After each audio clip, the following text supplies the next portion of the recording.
ezi onye nwe anyị na Chineke nna nke pụrụ m ihe niile, Chukwu okike abịa ma bụ onye anyị na-efe na-agọzi aha nsọ ya, onye ọbụla na ya na-achị, onye mmụọ na mmadụ na-erubere isi, onye ọbụla na ya bụ ọka aka. Ụbọchị ene ka anyị na-etugha eze ebube dị ngọzi, mmalite na ọgwụgwụ. Ndị gboo wee tụọ gị ebighị ebi, onye nwe m, ụmụ gị wee gbakọọ n'ụwa niile iwe nara ozi ọma nke gị onwe gị n'ezi ha site n'ọnụ mmadụ dị ndụ na nke ebere dị ngọzi. Anyị wee na-asị na onweghị ihe ọbụla nke anyị onwe anyị bụ n'ihi na ọ bụ anụkpa ahụ sọsọ ka mmadụ dị ndụ bụ. Ofu ụbọchị anyị ga-anwụ, maka na okwu nsọ gị na-adịghị ma ruo mgbe ebighị ebi, n'ihi na okwu gị niile ga-abịarịrị na mmezu. Ọ bịa mere Biafra ga-eji wee bịa na mgbe nke anyị. Anyị wee na-akpọkọ uwe na-arịọ gị na-asị, lekwa ude nke anyị na-asụ n'akwa nke anyị na-ebe ka o metụta gị n'obi. Onye nwe m na Chineke nna nke igwe, biko dịka isi wee napụta ụmụ gị n'ọbụ n'Ijipt gotu wee wezuga ụmụ gị bụ ndị Biafra mgbe ekwensu bụ zuu nke mmadụ dị ndụ karị. Anyị wee na-aja gị mma, na-asị gị n'ime ọnọdụ anyị na anyị ga-ekele ha nsọ gị, wee nye gị nsọpụrụ ụtọ na-eji ama mgbe niile, n'ihi na anyị enweghị chi ọzọ ewezuga gị. Anyị nwe anyị anaghị efe arụsị. Ọbịa mere iji wee na-agọzi nzọmụkwụ anyị niile. Ọbịa mere IPOB ji wee gbaa mgbọrọgwụ n'ụwa niile. Anyị anaghị atụ egwu mmadụ dị ndụ.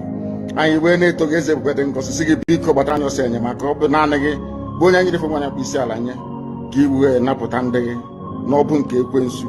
Anyị wee na-enye gị ofe na nsọpụrụ na ija mma, na-asị lekwa ka ndị iro anyị niile ka kasị wee baa ha ọnụ, ha wee daa hapụ ikunye ọzọ. Obodo ekwensu bụ usu ala ọkwa n'ihi eze ebube dị ngọzi. Anya ọnwa anyị bụ ụmụ gị wee na-akpọkọ ha nsọ gị, na-asị na enweghị chi ọzọ egwezuga gị.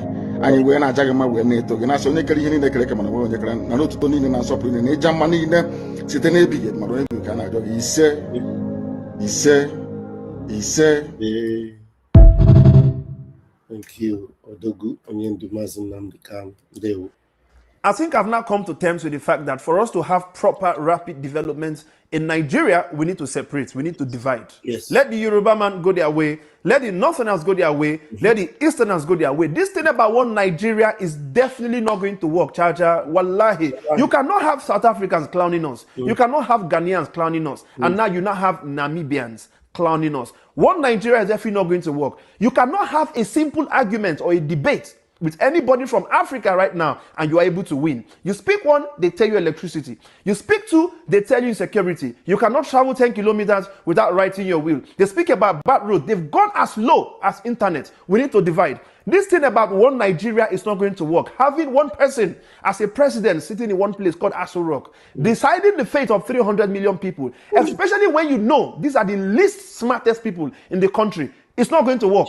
Let us bring some kind of competition within these different regions, instead of having to depend and say everything has to do with the federal government. Ordinary electricity.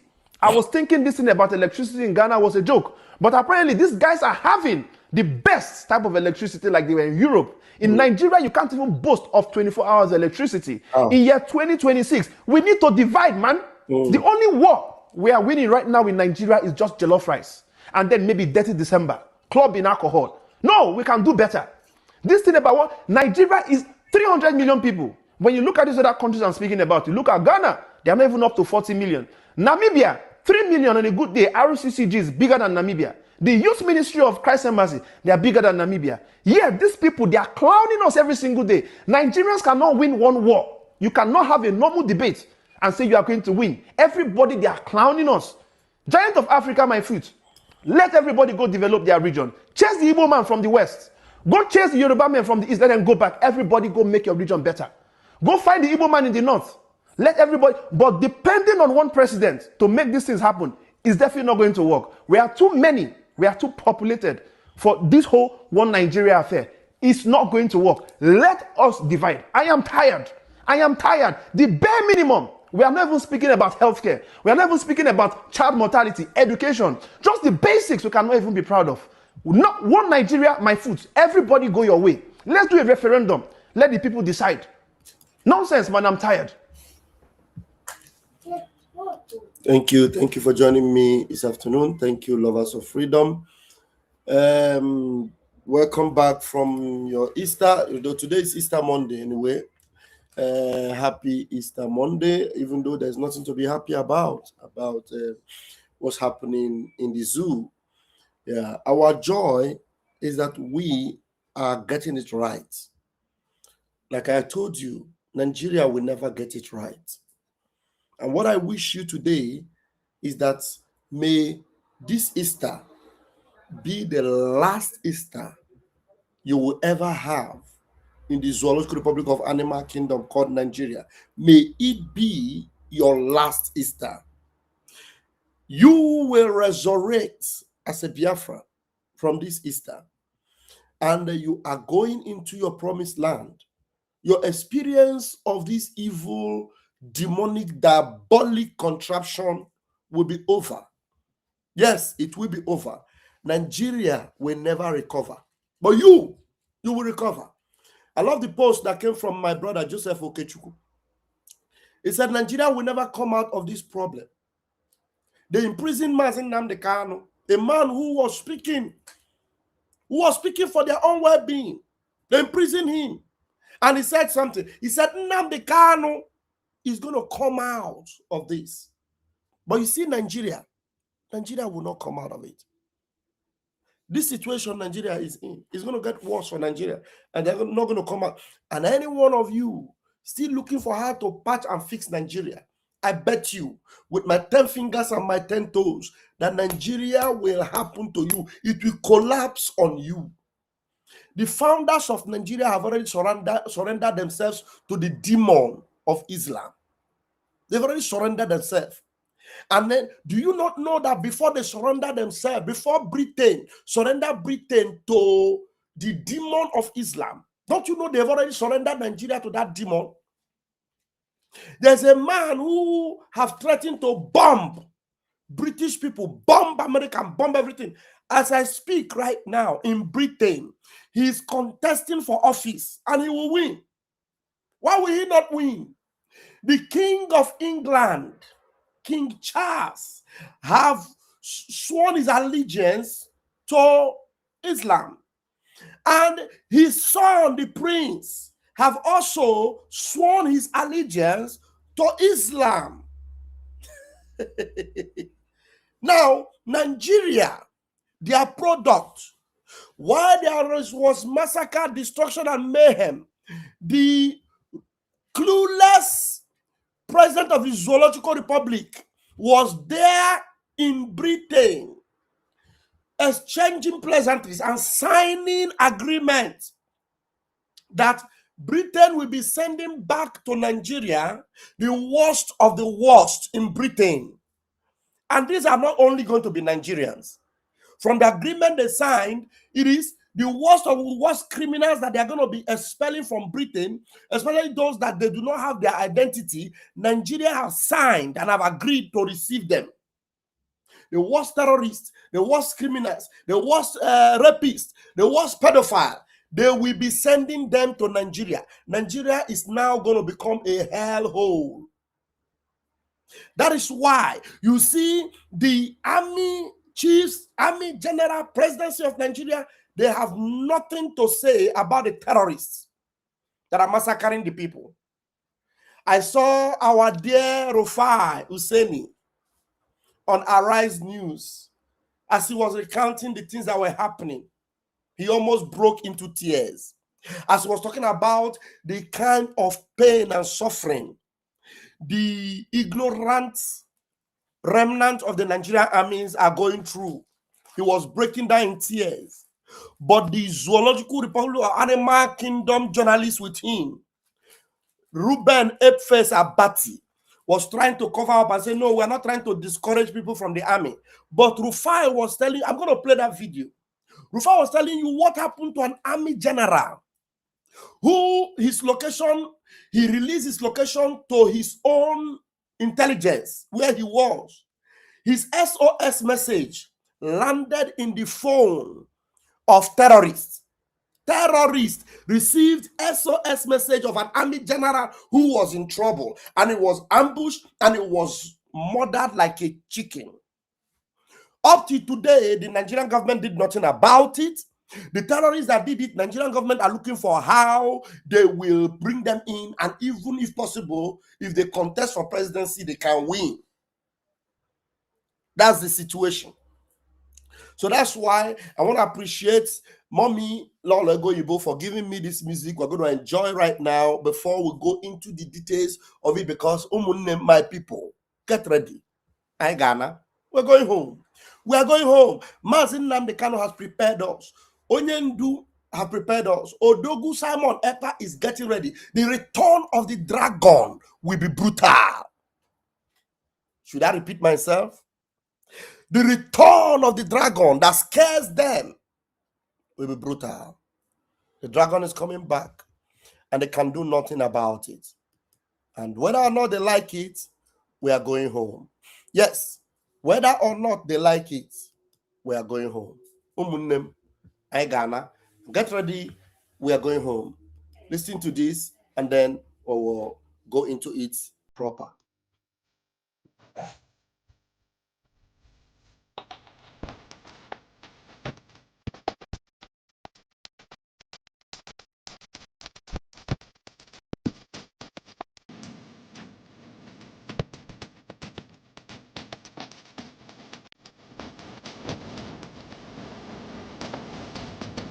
I got it.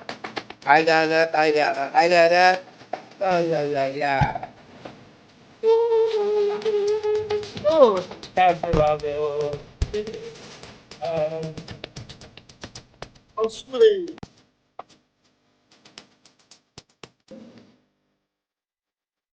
My brother James CK, I greet you. Hey, Thomas.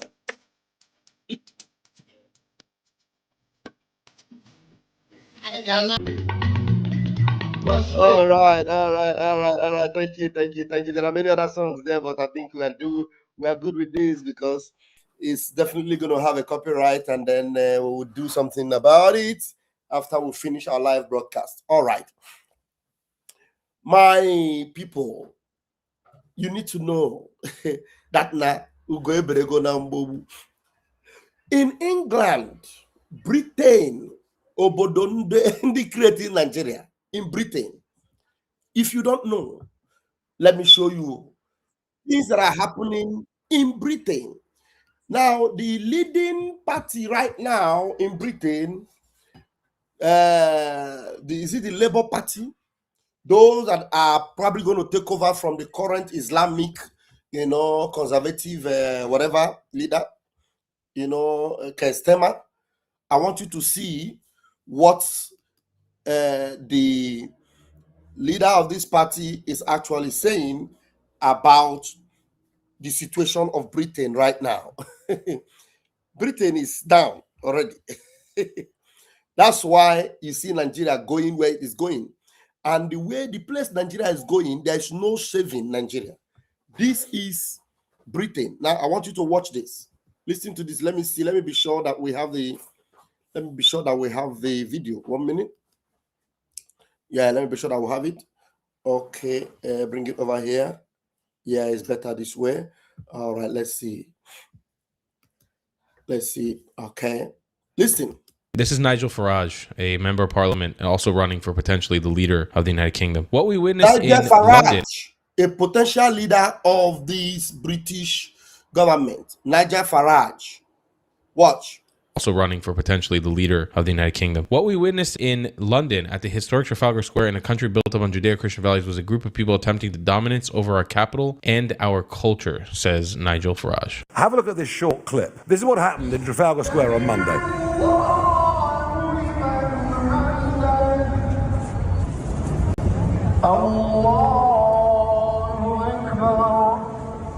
Trafalgar Square.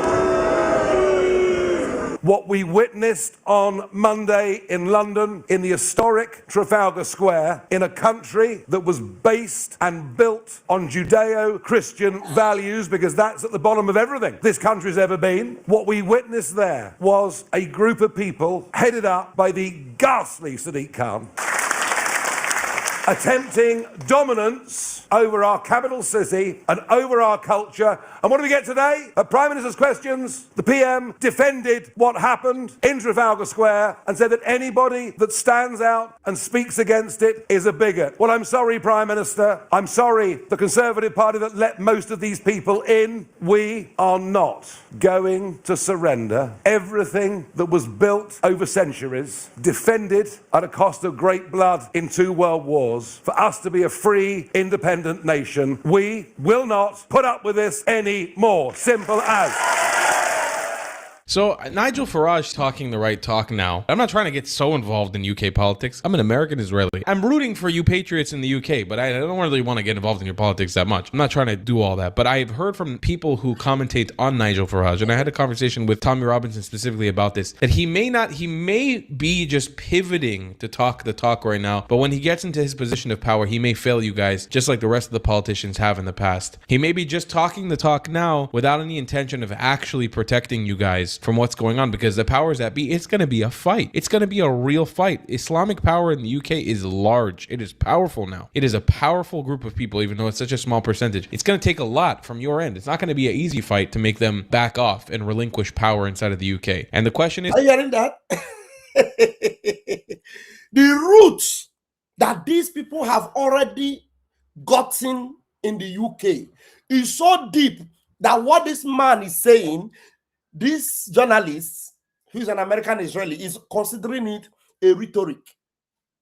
They say he's just talking, because when the heat goes on now, when the heat comes, you will see him, his language will change, because they will not be, because the king of England have already surrendered to them. The king of England have surrendered to them. The prince of England have surrendered to them. Nigel Farage is just talking. He's making them, some of the few ones, feel like he can do something. But they all have a price. Most of them have a price. Like most of you, the people you see in the zoo today, they have a price. But we, Biafrans, we've got leadership that have not got a prize. Mazi Nnamdi Kanu, priceless. Mazi Simon Ekpa, priceless. They have tried them. And when they discover that they cannot buy them, they begin propaganda, both within and without. So that is why I know that we are the last seed that will bring about the redemption, the end of the slavery of our people. But you talk about Nigeria, the founders of Nigeria are gone. Gone as well is Nigeria. The people that founded Nigeria, that made Nigeria, they are gone. Nigeria itself is also gone. There's no, I told you that they will never get it right. As long as I know that Britain will not get it right, I also know that Nigeria will not get it right. So it's just a matter of time. So you see what Nigel Farage is saying. Apart from what Nigel Farage is doing and saying, there is other people that have understood it also in UK. That are also trying to speak up. There's this elderly man who has also come up to call the greatest betrayer. Let's listen to him. When during this Easter, the King of England refused to release Easter message, but have already released his Salah message to Ndinakwishinala. And then the patriots that understand that, look, it's all over with them. This one had this to say. Let's hear him. Well, greetings, Your Majesty. I'm a dyed-in-the-wool monarchist, as was my father, and my father before him.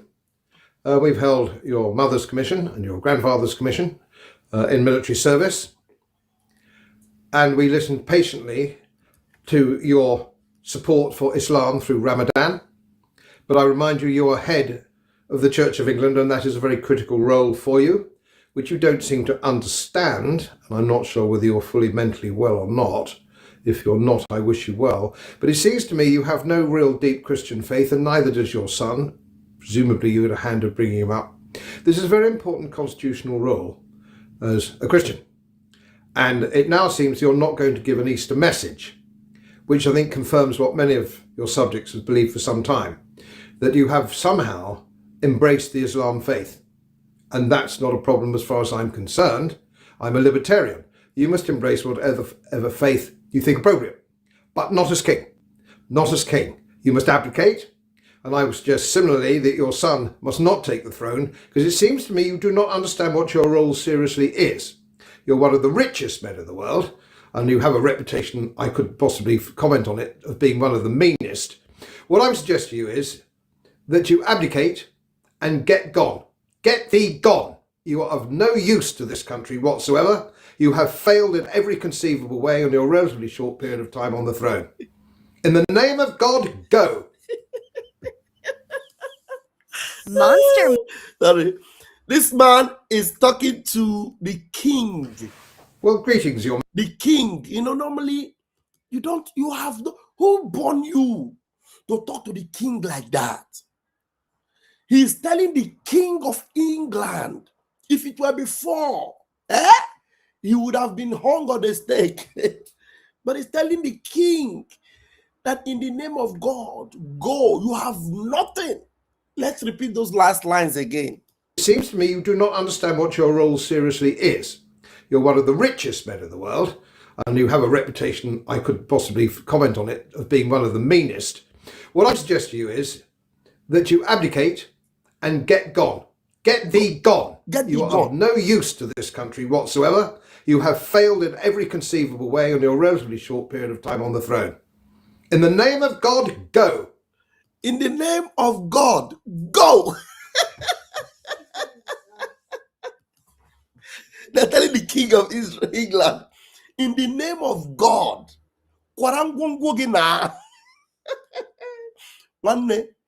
if you don't, Mazi Nnamdi Kanu told them, if you do not remove your mouth and your involvement in what is happening in Nigeria, you will be so destroyed. And it's obvious that it was not even today they started, and they were determined to do what they're doing. And Mazi Nnamdi Kanu have always known that Chukwu Okike Abiama will visit us with deliverance, will visit us with freedom, and we will be gone out of Nigeria. Now, apart from him, do you know there's a video? I don't know whether I can play it. There's a video of that king in the month of March. In the month of March. I know they said it is not of March. Some people are claiming that it is recently, but what do you call these people that go through videos to find out whether it is true or not? What they call it? What's the word they use? Fact check.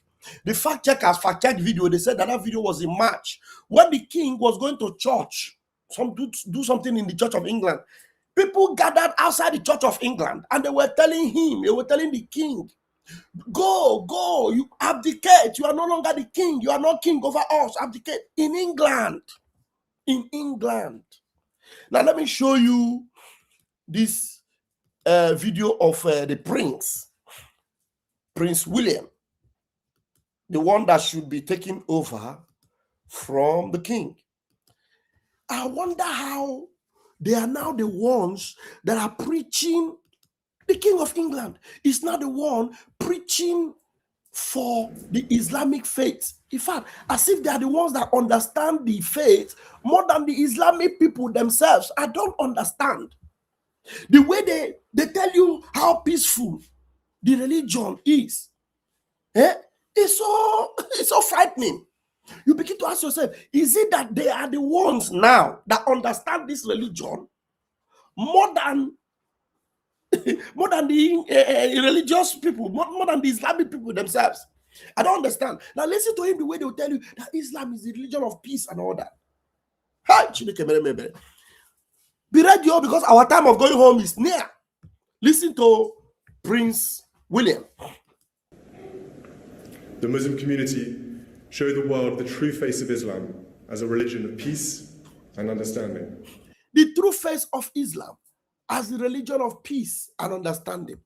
The way they promote this religion, they are promoting it as if they are the one. And if you ask them, they'll tell you that they are Christians. You ask them, they'll tell you that they are the king, the king of the Church of England. But they are promoting this barbaric nature of the fanaticals. And they tell you that it's a religion of peace. And the last time we checked, most of the terrorist attacks were never committed by Christians. If not all, none were committed by Christians. They're all from this same religion that they are telling you is a religion of peace. And even the main people that are the Afars and the Mullahs, they do not tell you that they are a religion of peace. They tell you that they are a religion that come to subdue. They come to subdue, they come to take over. But these ones that are now, doing damage control for them are the ones telling you that they're a religion of peace. This religion of peace. Hey, wait. Let's see. The Muslim community show the world the true face of Islam as a religion of peace and understanding. I was very moved by the stories of the great distances that your friends and families travelled to support you in your time of need, even when your previous connections had not always been frequent. They travelled here to support you because you were family, and that is what families do. They drop everything when it is needed. People of all faiths and backgrounds can learn a great deal from how the Muslim families affected by the 15th of March attacks rallied around their loved ones. The example provided by New Zealand will prove to be of enduring value to all nations. What happened here was fueled by a warped ideology that knows no boundaries. The world is rightly united to fight the extremism that has made sorrowful brethren out of cities like New York, Paris, London, and Manchester. And the world is united to fight extremism, not Christian extremism. You will never see anywhere they say they are fighting Christian extremism. But these buffoons that are telling you that this is a religion of peace, they are still the same people that will come and tell you that they are fighting Islamic extremism in a religion of peace. So, but in Christianity, you will not see anywhere Donald Trump or even them, the King of England, will tell you that they are fighting Christian extremism. No, it's always Islamic extremism. And yet, these bastards will come and tell you that this is a religion of peace. The person that posted this wrote, Prince William preaches that Islam is the religion of peace than that other faith must learn from. He is the same godless royal as his father, ditching Christianity while Britain burns under grooming gangs and stabbings. Defender of the faith, more like defender of the invaders. Is more like what? The defender of the invaders. That's why I love this post from my brother Joseph Okechukwu. Joseph posted and said, Nnamdi Kanu, I don't know how is this thing showing on my screen. Let me see. Okay, it should be this way. All right. Joseph posted, Nnamdi Kanu, a Christian separatist leader, life imprisonment for alleged reason, inciting violence. Basically things he said. Islamic terrorists, state pardon. Islamic terrorists, they have state pardon. State-funded rehabilitation for raping, kidnapping, unaliving, and continue to unalive thousands of Christians across the country. Mazi Nnamdi Kanu will come out of this, but Nigeria won't. Mazi Nnamdi Kanu will definitely come out of this, but I bet you Nigeria won't. Nigeria will not come out. Believe me, they will not. Now, just to buttress more of my point, I want to play you this video to show you that even though that are calling for one Nigeria, they are now hopeless. They don't even know what to do again. I need you to see. If I don't worry, you're going to say, because this is going to be an open mic today, I will play some of the videos you sent us, and then we'll open the mic. We have some messages from Mazi Nnamdi Kanu, and then we'll open the mic today. Now, please join me as we listen to Rufai. Oh, what a pity. Rufai almost broke down in tears here. But the zoo, the terrorist regime, will always have somebody that will want to defend them, as they have Ruben Apeface Abati, who doesn't ever fail to defend the Zoological Republic of Animal Kingdom. But before then, let's hear what Rufai had to say. Tinubu said we will win. President Tinubu, yes, good to give hope, but it's hard to say we will win. Tinubu said we will win. President Tinubu, yes, good to give hope, but it's hard to say we will win. The ecosystem is intact. I mean, look at the military officer, 109,000. Dr. Abati, go no further. You were saying how they rescued the fighter pilot, was a colonel, was a redneck, top officer, colonel. You know what America did? America decided to blow up another F-15 Eagle over $100 million. Now, this, you know, how America were able to save one of their pilots. They wasted hundreds of millions of dollars to save one person. One person. God, starting from the top, you understand what we mean? You know, the reason why you should already know that you are finished in Nigeria. American pilot was kidnapped or trapped somewhere in Iran or in this war. America spent hundreds of millions to be able to rescue that person. They didn't pay terrorist money. They didn't pay. They used their fighter jet, everything. They lost fighter jets in their way to rescue their officer, and they rescued him. Listen to Rufai. Tinubu said we will win. President Tinubu, yes, good to give hope, but it's hard to say we will win. The ecosystem is in tatters. I mean, look at the military officer, 109,000. Dr. Abati, go no further. You were saying how they rescued the fighter pilot, was a colonel, was a redneck, top officer, colonel. You know what America did? America decided to blow up another F-15 Eagle, over $100 million. On the rescue mission alone, America spent close to $500 million just to get this man out. They sent 2 other planes, they sent an Hercules, they sent 2 helicopters, Pedro 11 and Pedro 12, to act as buffer shields to be able to rescue this man. Rescue one man. Dr. Bati, I feel like crying this morning. General Uba in the bush had low battery. He had low battery. And he made a message out that please come and save me. General Uba. Now, there's something I want you to follow. My love, thank you very much. I mean, I'm doing program, okay? Thank you. I should put it on. Mom will on it for you. Let me feel I'm busy, okay? So, you see, please pay attention to what Rufai is saying. Rufai is concerned about a general. Nigeria Army general. Is the person that, okay, you want me to plug it. So, a Nigerian Army general is the one that Rufai is talking about here. Nigerian Army general, he had low battery and he was able to send out an SOS to his team through a secured line. He supposed that line was a secured line and he sent a message. As Rufai is saying it, Rufai is breaking down in tears. But you look at this ape face, Abati, a terrorist defender already. Because what Rufai is telling you is indirectly telling you that, look, if you're a Nigerian army who is earning a peasant 100,000 naira, 100,000 naira, about how much is it? Maybe a little bit close to 100, maybe $60 or $65 in a whole month. And yet, you are in that Nigerian army. If they cannot save their General Uba, who already believed that he was secure by sending a message to release his location to his team, but that message landed in the phone or in the device of terrorists. It was terrorists that came to pick him up. So Rufai is trying to tell you that, look, Nigerian army is not safe for you. Oh.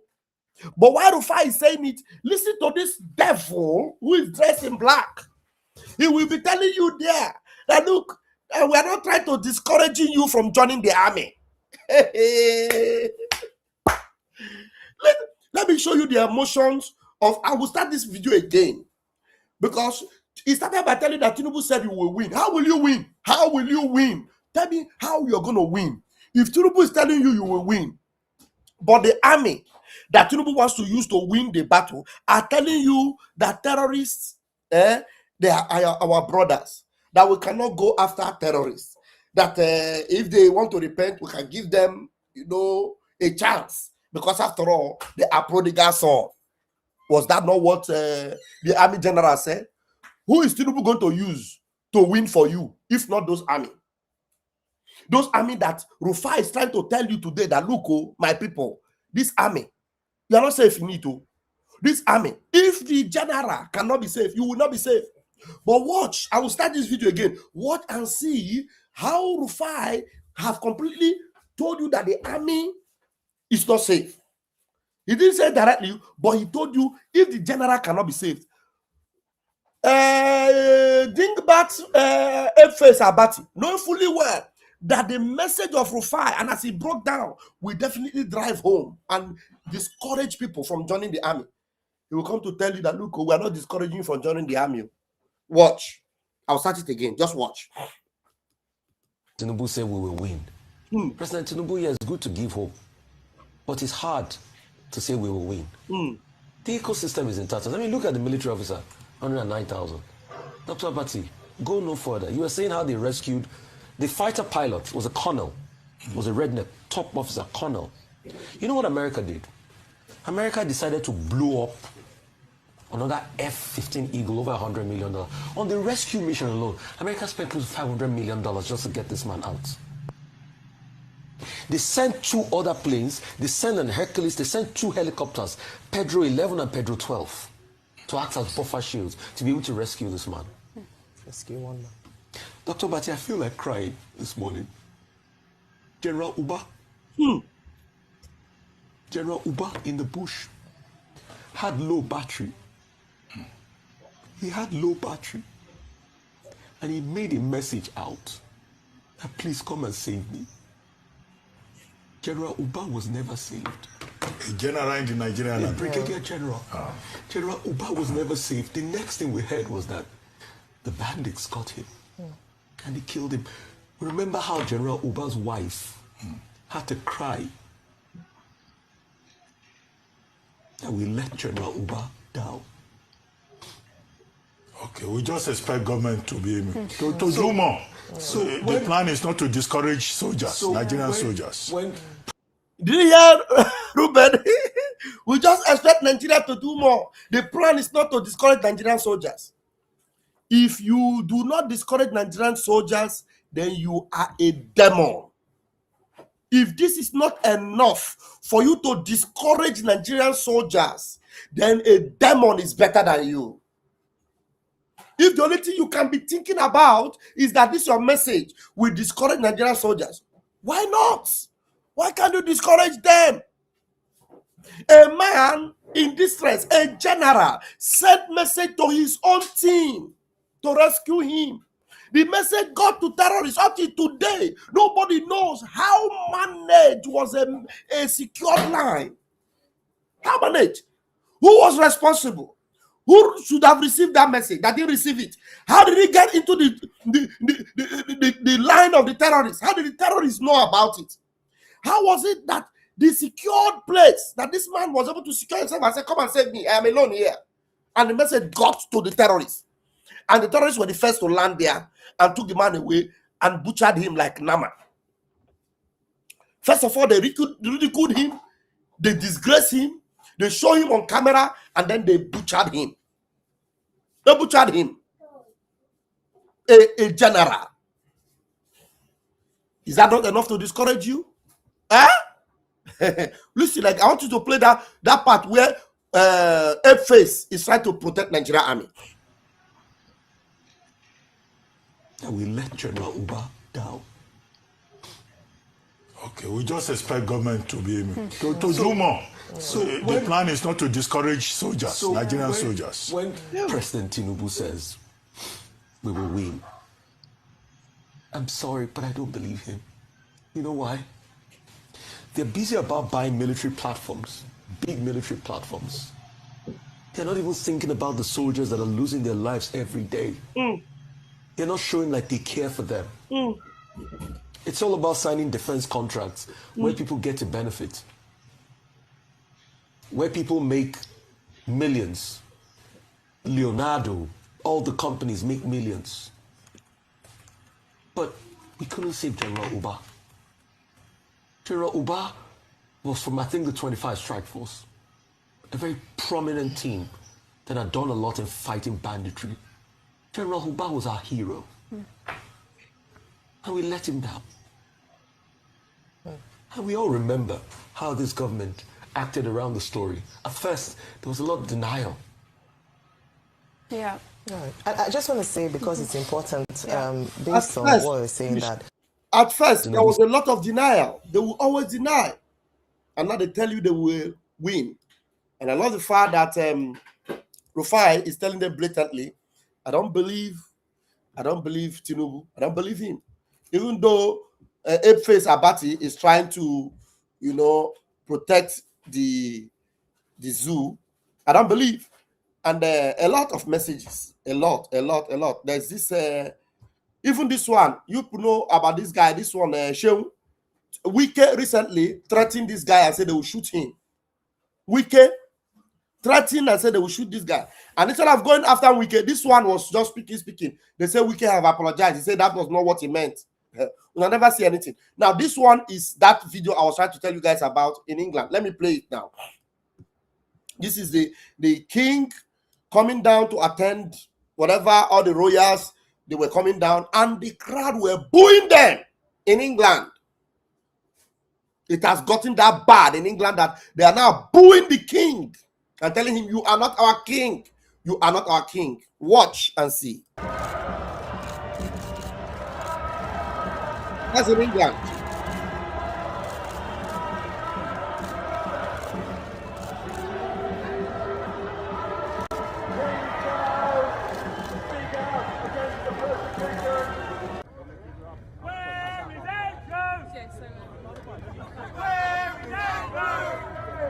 They are booing the king.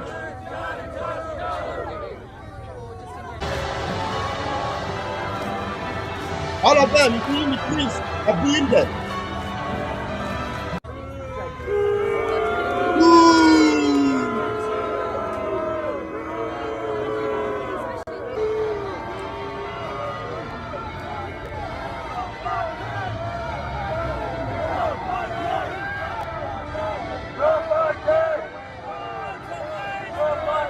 Not my king. Not my king. That's what I'm saying.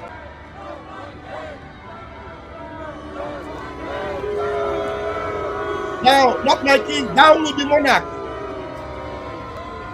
In England.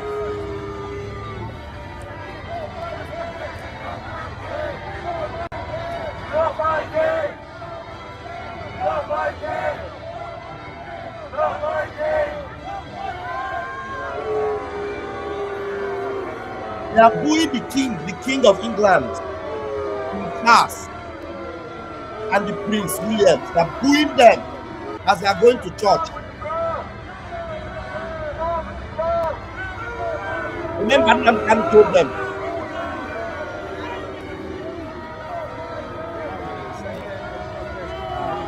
Remember.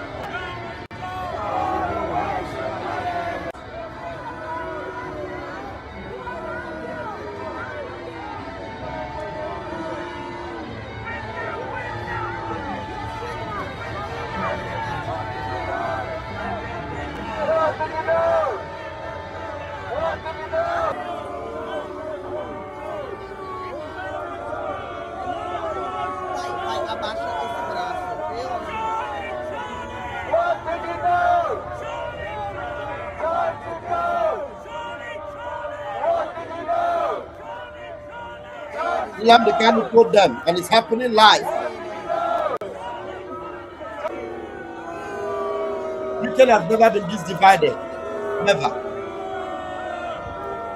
And they are encouraging Nigeria to hold Muslim from the camel. Look at what is happening inside Britain.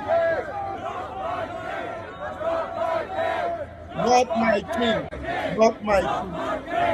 Not my king, not my king, not my king, not my king.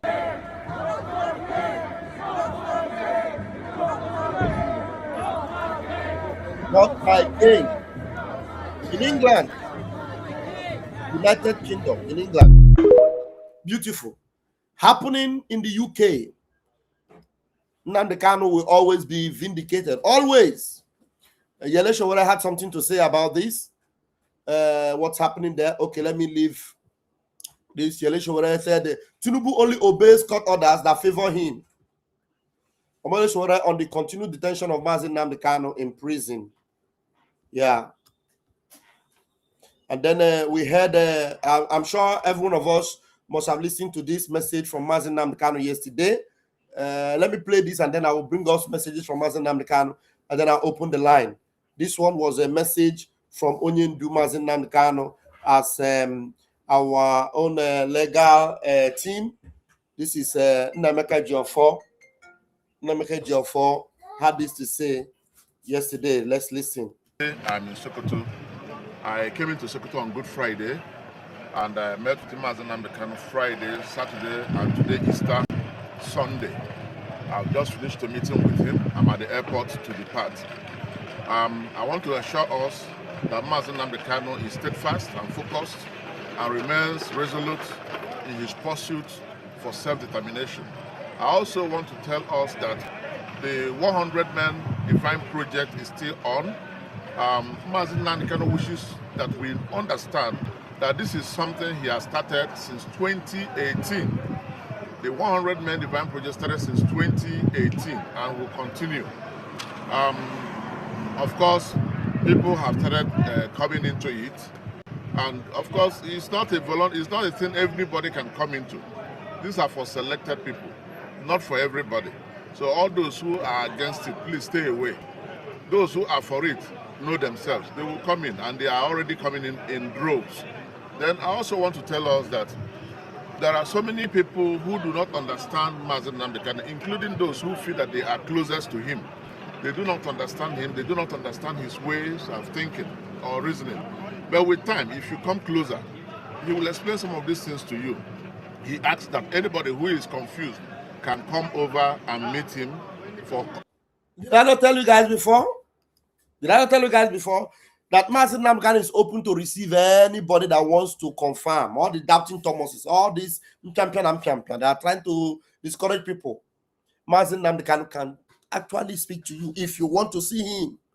So you just contact these lawyers, and then they will schedule a visit between you and Onyendu. You understand? So those that come out and say something else that Onyendu didn't tell them, Onyendu will always ask them to debunk it, and then will block the road for them to ever come to see him again. So, like I said before, for those of you in the zoo that feel you want to get the right, information, you have the opportunity to go, you can go, and then you will get it clear from Onyendu. Now let me allow him to finish. They are closest to him. They do not understand him. They do not understand his ways of thinking or reasoning. But with time, if you come closer, he will explain some of these things to you. He asks that anybody who is confused can come over and meet him for explanation. For those who are saying Mazen Namdekano cannot give you directives from wherever he is, it's quite unfortunate, because these are the things that happen. To Ikemba, it happened. You remember certain persons planned a coup against him during the Biafra war, and those people faced the consequences. The same thing happened to Masop Wazurike. When he came into the struggle, the same thing happened to him.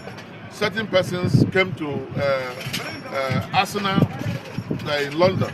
It was Mazen Namdekano that thwarted that particular attempt to unseat him.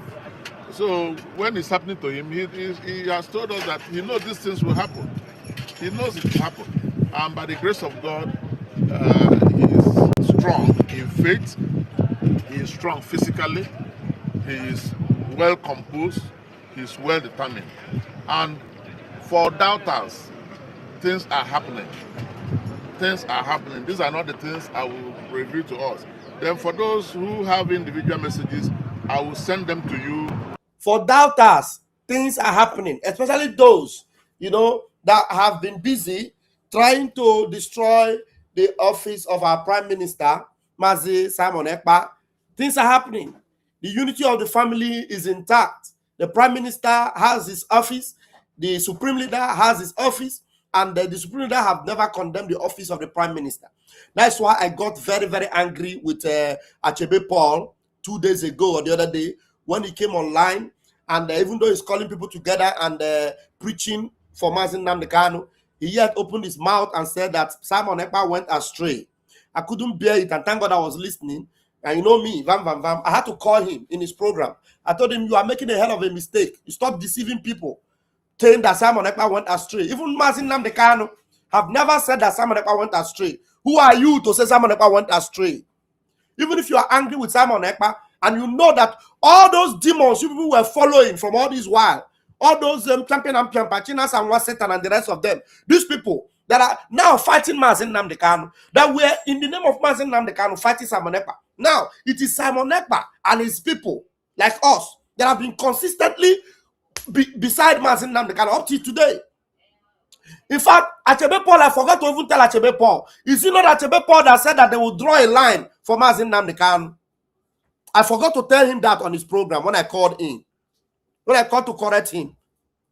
It's Achebe Paul that said that a line will be drawn for Mazin Nnamdi Kanu. They will not tell him. I don't know if you remember that video. When I was telling him, he said he will bring evidence of where Simon Ekpa said that Biafra is dead. How stupid and foolish can a man be to say that Simon Ekpa said that Biafra is dead, but yet he's fighting for Biafra? I told him it's an error for you to say that. There was a slip of tongue the day Simon Ekpa was talking with Ejiro. It is called a slip of tongue in their conversation. And then they now cut out that part and they were using it. Methuselah, the one who called 7,000 teeth, was using it. Every time Simon Ekpa says Biafra is dead, but that same Simon Ekpa is being held up because of Biafra. The same Biafra he said is dead. Why are they holding him? Is it not because of Biafra? That's why I was thinking that maybe, no, leave a Messi boy, Messi there, Messi do. I was thinking that I need to, correct that nonsense.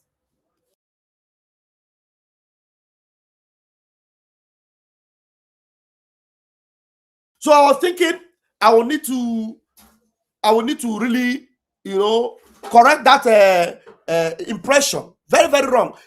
The reason why I embrace Achalugo, you see what Achalugo said? Achalugo said Simon Ekpa is Mwachineke. That's how you know somebody that understands what Simon Ekpa represents. Achebe Paul is double-faced, and I'm disappointed in him. How can you open your mouth with all these things that have gone on, with all the people that went to defend Nigeria, all those zoo agents that call themselves DOS, that went to Finland, as far as Finland, to speak against Simon Ekpa? You still open your mouth and say Simon Ekpa, if not for DOS, Simon Ekpa wouldn't have gone astray. I told him, no, I should stop it there. It's very wrong of you. I know you don't like Simon Ekpa, but you don't need to say Simon Ekpa. Simon Ekpa never went astray. Never. One day, Simon Ekpa have never gone astray. One day. So that's why I thank God I'm here as the armor bearer of the Prime Minister of the Biafra Republic government in exile. I have been cooked in this Biafra thing. I understand there's nobody that can come from anywhere to deceive me. There's a reason why I am vam. There's a reason why I am here. To defend the integrity of Biafra without wavering to the left or to the right. Consistent, remain. Consistent.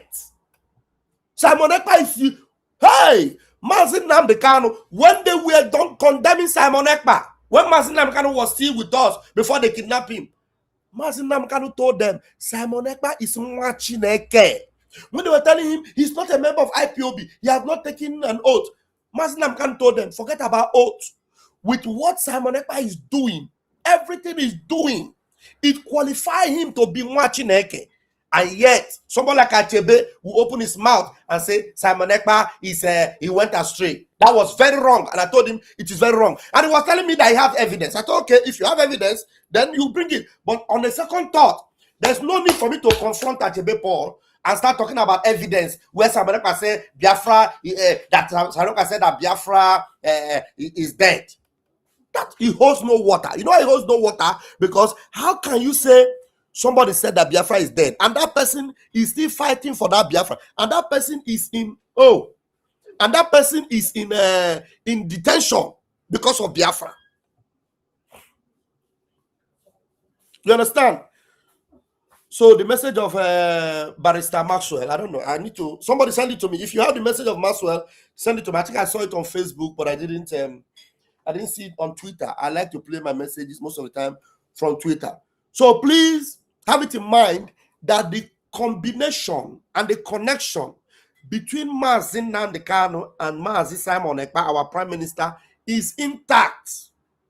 Those people that think that you are fighting for Mazin Nnamdi Kanu and you think you can separate Mazin Nnamdi Kanu from Simon Ekpa, you're making a mistake.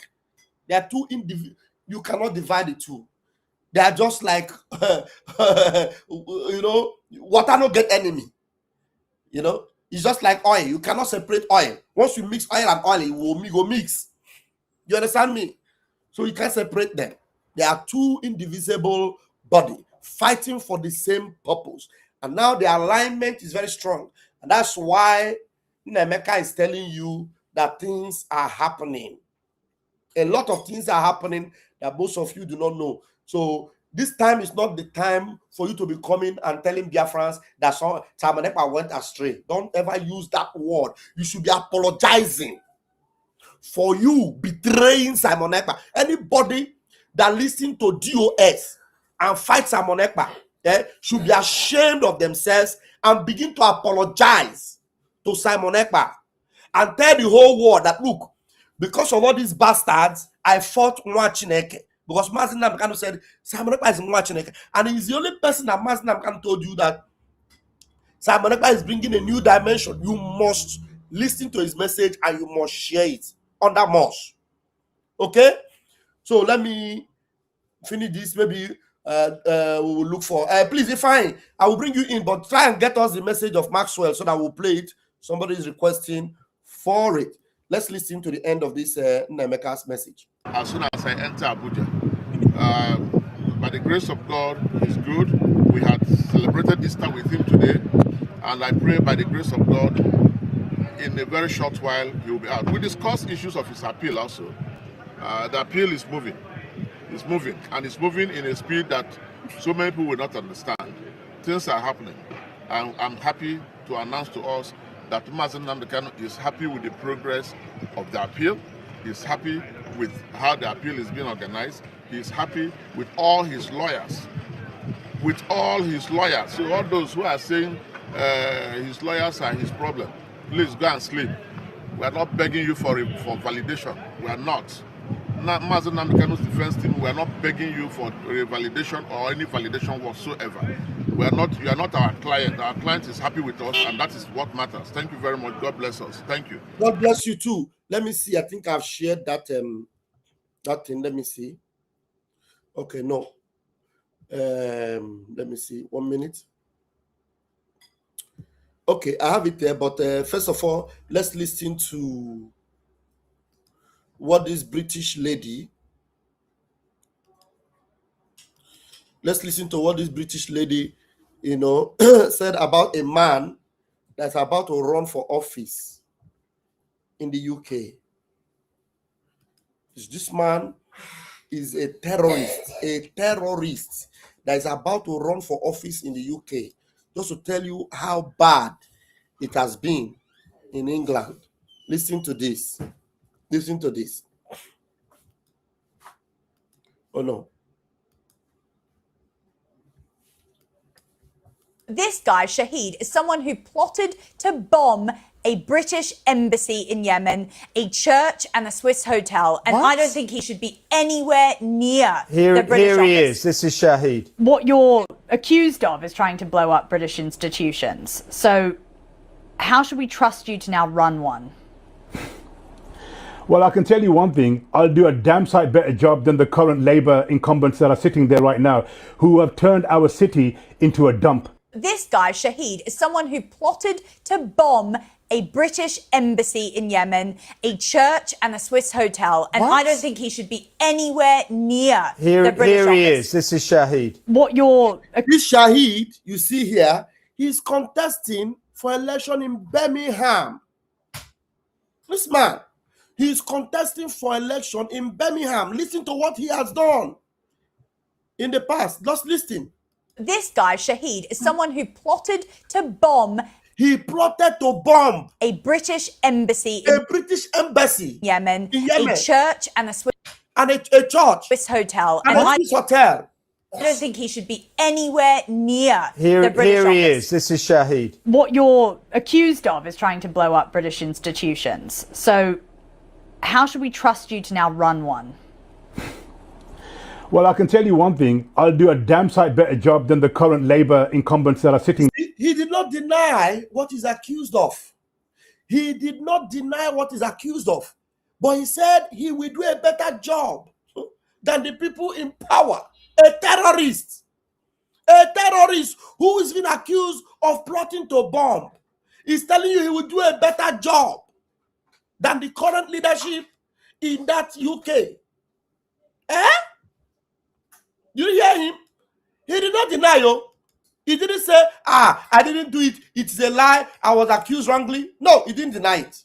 He did not deny. What you're accused of is trying to blow up British institutions. So how should we trust you to now run one? Well, I can tell you one thing. I'll do a damn sight better job than the current Labour incumbents that are sitting there right now, who have turned our city into a dump. This guy... He's calling a British city his city, who has turned our city into a dump. Disgusting British. Now, I want to show you. Where is let's play the message of Maxwell. Here it is. No. Purpose of freedom. I just Hold on. This is the message of Maxwell. I don't know. Let's hear what he had to say. One of our brothers there said we should play it. And let's hear what Maxwell. I think he also visited Onyendu. Let's see this.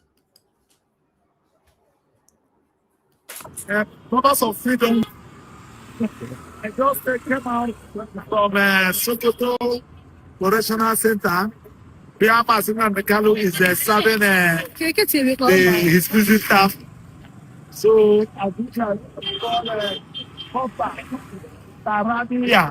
roundabout near the Correctional Center in Sokoto here. I just came to inform him that this is his record of appeal.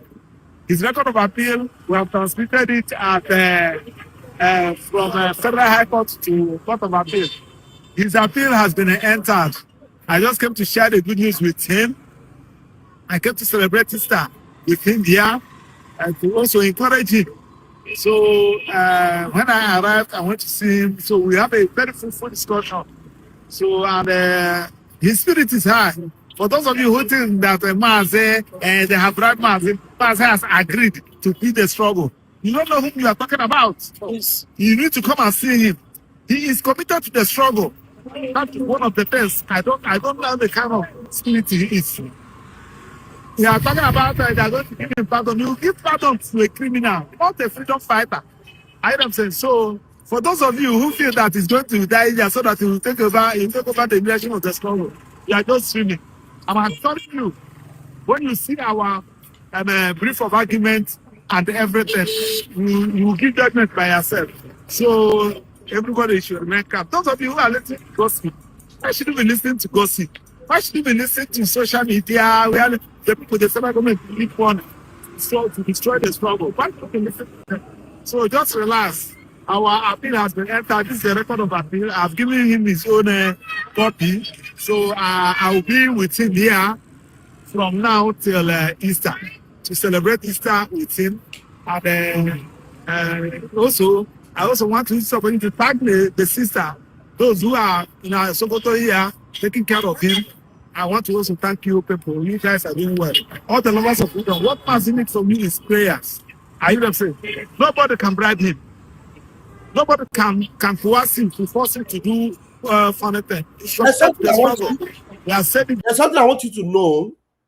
Maxwell, when Maxwell is telling you about Mazen Namdekan, you know why you should believe Maxwell without any doubt? Because Maxwell is one of the few lawyers that have actually confronted him and asked him about amnesty, and I've asked him how about if they want to make peace with you. And he know the way Mazen Namdekan scolded him. He know the way Mazen Namdekan told him that, look, don't try it again. When Maxwell told him that, look, this, that he knows. So that's why when you people are doing all this nonsense, all these DOS, these bastard flavors, he just laugh at you. Maxwell is a good candidate. Maxwell is the same one that he told to go and meet our prime minister and give him a message. You understand? Take the Elvis, answer him, president. I'll call him. So Maxwell knows. So Maxwell is he understands. So Maxwell understands very, very well everything about Mazin Nnamdi Kanu. So any one of you doing all this, like I was trying to say before a call was coming in on my phone, Maxwell is the same person that Mazin Nnamdi Kanu assigned to go and meet with Simon Ekpa and told him to tell him about everything. So that's why until our prime minister was arrested, Maxwell had a very close contact with our prime minister. And until today, he knows. That's why every effort they were making to push our leader, Mazin Nnamdi Kanu, to say something about our prime minister, our leader was always angry. I was always waving them off. And in the private conversation between our leader, Mazin Nnamdi Kanu, and his brother, Emmanuel, he has told them, look, Simon Ekpa is a no-go area. He will release a memo to those buffoons. He released a memo to all those shameless DOS mugus.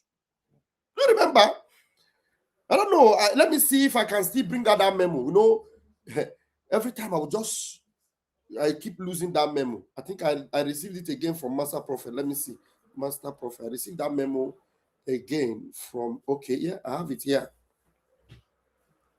I received that memo again from Master Prophet. Let me forward it. And I will show it to Biafrans again. The memo that Mazin Nnamdi Kanu, released to all these bastard DOS people for you to know how demonic they are. So when Maxwell is telling you anything about Mazin Nnamdi Kanu, believe him. The last person to come and misrepresent Mazin Nnamdi Kanu is Maxwell. That's why each time they come out from the court, you see, even if Aloy Ejimakor is not willing to speak, I don't know if you remember, if Aloy Ejimakor wants to, talk small, or to be politically correct, Maxwell will enter the camera because he knows. He knows what Mazin Nnamdi Kanu wants. He has tried Mazin Nnamdi Kanu. He has tested Mazin Nnamdi Kanu. Let me tell you one thing. If all these people around Mazin Nnamdi, if all of them betray Mazin Nnamdi Kanu, you see this guy, Maxwell, he will not betray Mazin Nnamdi Kanu. Because he has tested and tried Mazin Nnamdi Kanu. It is just like when somebody will say, test and see that the Lord is good. Test and see that someone is good. You have tested, you have seen. Maxwell have tested, he has seen the abilities, the inabilities, the efficiency, the weakness of Mazin Nnamdi Kanu. He knows. So when he's telling you, believe him. That's why all the insult, they're insulting the lawyer. They don't care. All these mugus that they're insulting all these lawyers, they don't care. Because they already know what Mazin Nnamdi Kanu is made of. Let me tell you, none of these people they can't stand. There's something you must know. Anybody telling you that, look, Nnamdi Kanu have done his own. Simon Ekpa have done his own. They have failed. No, Simon Ekpa did not fail. Nnamdi Kanu did not fail. Check in the history of freedom fighting. In the history of freedom fighting, there's no freedom fighter that have ever, been sidelined for another person to take over and that freedom fight will succeed. It never happens. If there's anybody that started a freedom fight, and that freedom fighting is active, that man, it is either that person finishes it or that person is no more. But as long as that person is still alive, nobody can double cross that person and succeed in finishing it. That's why our prime minister have never tried to double cross Mazin Nnamdi Kanu. Never. So when he started a government, he brought a video for us where Mazin Nnamdi Kanu have said that we are going to form a government. When we started autopilot, he brought a message from Mazin Nnamdi Kanu where Mazin Nnamdi Kanu said we are now in autopilot. Do you remember? So everything stage by stage, as orchestrated by Mazin Nnamdi Kanu, he was following the pattern. So today, when you see all these Achikote Kwonu that are making noise up and down, one is claiming DPM, the other one is claiming APM. I laugh. They are all zombie. Ngozi Oluwarabo is a zombie. Ogekere is zombie. Zombie, oh, zombie. Zombie, oh, zombie. They can never succeed. Never. Except they want to start another freedom fight that is not this Biafra one. Or they want to start another freedom fight that have nothing to do with IPOB. But as long as it is IPOB, the indigenous people of Biafra, there's only one leader, and it's Mazi Nnamdi Kanu. There's only one prime minister under Mazi Nnamdi Kanu. He said about that, approved by Mazi Nnamdi Kanu. Do you understand? So when these people who have tested and seen, they speak, believe them. Believe them. So I believe whenever Maxwell tells me anything about Mazi Nnamdi Kanu, I believe. And when he's telling you, some of you that are saying that Nnamdi Kanu have given up the fight, he's telling you people don't know the man we are talking about because he knows Mazi Nnamdi Kanu. They are speaking to him.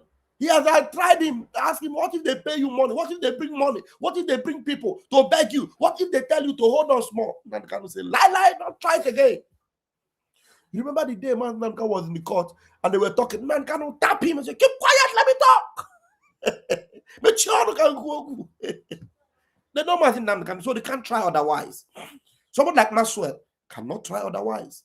So listen to him, let him finish. Let him finish. I want to also thank you people. You guys are doing well. All the lovers of freedom. What Mazi needs from me is prayers. I hear them say, nobody can bribe him. Nobody can coerce him to force him to do funny thing. He's committed to the struggle. He has said it and he continues to say it. He never committed any crime. Of course, people will know that he never committed any crime. So we are committed to what we are doing. And I believe at the end of the day, at the end of the tunnel, we will see light. Thanks and God bless you. Thank you. Now, somebody is asking me a question.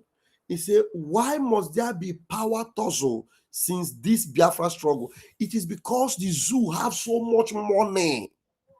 Zulu Nation. The power tussle is because the zoo have so much money to pay people.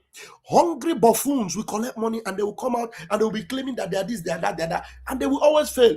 If somebody like Uche Mefo, that have never succeeded in doing anything, came out trying to betray Mazi Nnamdi Kanu, up to today, Uche Mefo is a nobody. Anybody, the only person that is standing effectively strong is Simon Ekpa. You know why? Because he's connected with Mazi Nnamdi Kanu. He's the only one fighting for Mazi Nnamdi Kanu. He's the only one. The only one. They fought him. They tried to betray him. They called him all manner of names. And they said he's insubordinating Mazi Nnamdi Kanu. He's trying to betray Mazi Nnamdi Kanu. He wants to take over from Mazi Nnamdi Kanu. All the people that said he's trying to take over from Mazi Nnamdi Kanu, do you know what? They are now calling Mazi Nnamdi Kanu Sabo. They are the ones now calling Mazi Nnamdi Kanu Sabo. That's why you see people like Achalugo and a few of them coming out to apologize. And when I saw the one that was not even apologizing, but was trying to talk down on Simon Ekpa, I warned him, and he must not try it again. Okay, so that is it. I don't know if there's let's see. If you can call in now if you're watching. There are some messages from Mazi Nnamdi Kanu which I am sure we want to listen to. You can call if you want to. My brother Ifeanyi. Yeah. My brother Ifeanyi. You can call if you want to. While we're waiting for Ifeanyi to call, let's listen to this. The message meant, and I kept praying. Elohim said, you bring them down to your land, and the real terrorists that they are grooming will take over their own land from them. I still said, I don't understand. Okay, hold on.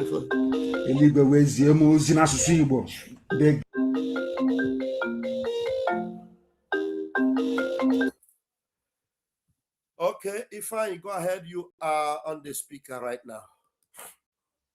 Yeah, Pastor Van. Good evening. It's already middle of the night here, but wow. I said I'm going to wait. Yes. Middle of the night. Wow. Yeah, I said I'm going to wait so that because when I called you, say you're coming live, so I said I'm going to be awake. Thank you very much. Thank you. Come live. Yeah. First of all, let me start from your program concerning the British. you know, Mazen Namdekan told British people one time. He told them that if they continue to meddle in the affair of Biafra, not letting them go, that God is going to destroy them. Yes. But they are not going to accept the fact that they are being destroyed because of the Biafra struggle that they are meddling with. Yes. That is what Mazen Namdekan told them. Yes. He told them they are not going to accept it. That it is because we are meddling in the freedom of the God's people. That is why God is dealing with us. Pastor Van, I have so many people which I would have sent to you. Do you know that in Britain now, they are no longer calling King Charles. They are calling him the King of Muslims. Yes, I know. Well, that's what I've been talking about since now. That is what they are calling him. They are no longer calling him their king anymore. They are calling him the King of Muslims. And even his own son that will succeed him is also a Prince of Muslims. That's what they are calling both of them. Yes. For you to know that the prophecy of Mazen Namdekan will be fulfilled. And the prophecy of Ojukwu will surely come to pass, which Ojukwu told them that God is going to raise a man stronger than me that will liberate his people. Is it not happening before their face? Yes. Have God not raised a man? Yes. And raised a son behind him? So that is one thing people need to understand. And the people who are saying, Mazen Namdekan is in prison, this and that, blah, blah, blah, go and check in the history of freedom fighter, Pastor Van Van Van. Whenever the leader and even the one that is assisting him go to prison, just mark it somewhere that the freedom is closer. Yes. And nobody that claim to overthrow them or disobey them will ever, in fact, once the people around them try to disobey them and say they have overtaken them, that freedom, you know, it is gone. You will never succeed, because that freedom must be won either under the guideline of their legacy or under their leadership. That is how it is. Whether from prison or from anywhere, it must succeed through that leader. You can never overthrow that leader and think you will succeed. It will never possible. Never. Yes. Just go and read the history of freedom. Read about Gandhi. Read about Nelson Mandela. Read about all these people that you see that secure freedom for their people. Nobody has ever overthrown them. Yes. Nobody has ever talked down on them, apart from the enemy and the enemy within. That is the only people that are talking down with them. But the real people who are fighting the freedom with them will never talk down on them. And that's exactly what is happening in our own struggle. Do you understand? Yes. So anybody thinking that what is happening to UK, United Kingdom today, is, see, Pastor Van Van Van, UK have so many blood in their hand. They have trillions of blood in their hands. That's what people must know. But the blood that pains God a lot is the blood of innocent Biafrans, especially the children that were starved to death. You know what it means? You starve a child that know nothing, that know no sin. You stab him and her to death without any provocation. I remember the prophecy of Ojukwu to go on. He said that Ojukwu would be alive, witnessing people being unalive, unprovoked. That is when prophets are speaking. Now, Pastor Van, you see all these people who call themselves men of God, even in Biafra land, I don't believe in of them. Because when Nelson Mandela, go and check it. When this man was fighting for freedom of black people in America, is he not a white man? Is he not a black man? A black man, yes. Is he not a bishop? Is he not a pastor? He's a pastor. Yes. Martin Luther King. Martin Luther King. Yes. When Nelson Mandela was fighting for the freedom of South African people, is it this man, was he not together? A bishop, I have forgotten his name. Yeah, Bishop Ajayi Crowder. Is that Ajayi Crowder? I don't remember. Yeah, that was.